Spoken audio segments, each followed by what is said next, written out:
بسم اللہ الرحمن الرحیم۔ السلام علیکم ورحمۃ اللہ وبرکاتہ۔ 10 محرم الحرام کی چند خصوصیات۔ 10 محرم الحرام کو حضرت آدم علیہ السلام کی توبہ قبول ہوئی۔ حضرت ادریس علیہ السلام کو درجات عالیہ نصیب ہوئے۔ حضرت نوح علیہ السلام کی کشتی جودی پہاڑ پر اتری۔ حضرت ابراہیم علیہ السلام کو خلیل کا منصب عطا ہوا۔ حضرت یوسف علیہ السلام کو جیل سے رہائی نصیب ہوئی۔ حضرت یعقوب علیہ السلام کی بینائی لوٹائی گئی۔ حضرت یونس علیہ السلام کو مچھلی کے پیٹ سے نجات ملی۔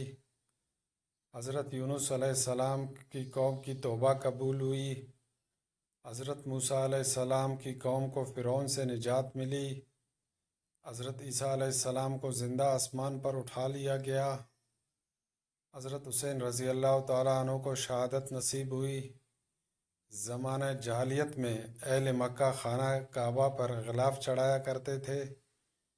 اس تاریخ کو قیامت قائم ہوگی۔ اگر ویڈیو پسند آئی ہو تو اس چینل کو سبسکرائب کریں۔ السلام علیکم ورحمۃ اللہ وبرکاتہ۔